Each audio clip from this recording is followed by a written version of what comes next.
Hello everyone, how are you doing? This is MD Tech here with another quick tutorial. In today's tutorial, I'm going to show you guys how to go about resolving the printer error code 0x000006ba. Operation could not be completed. So this should hopefully be a fairly straightforward tutorial, guys, and without further ado, let's go ahead and jump straight into it.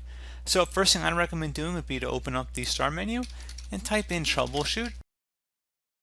The best match should say Troubleshoot settings. Go ahead and left click on that to open it up.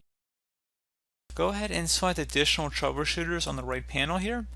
And then you want to locate printer, find and fix problems with printing, and then select run the troubleshooter.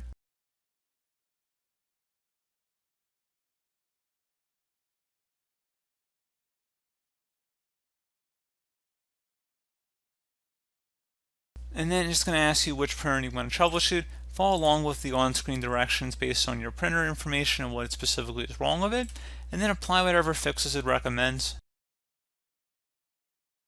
Also, try and turn the printer off and on again, as well as restarting your computer. That's something I would also attempt here as well, in addition to this step.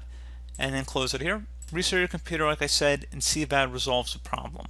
Another thing you can go ahead and try here would be to open up the start menu, type in services. Best result should go back with services listed right above app. So go ahead and left click on that. Locate the print spooler service. So just scroll down here, and you want to again locate print spooler. Double click on it. Set startup type to automatic, and if service status is stopped, you want to select the start option to get it running again, and then select apply and OK to save the change. Once you're done with that, close out of here. Open up the start menu.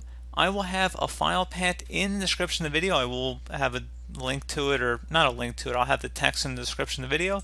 Just paste it into the search bar here. So it's %WINDIR, and it ends with printers. Just go ahead and open that up. It opens up a file folder here, and you will need administrator permission to access the folder, so just click on continue. You should be using an administrator account, and if you have any items in here, just highlight over all of them and right click and delete, or you could use your delete shortcut on your keyboard, whichever you guys prefer. In addition to that, restart your computer. Once that's done, definitely restart your printer. Hopefully that's resolved the problem. Check for Windows updates too. That's something else you can try on top of everything else. And again, hopefully I should be able to fix it. And as always, thank you guys for watching this brief tutorial. I do hope I was able to help you out, and I do look forward to catching you all in the next tutorial. Goodbye.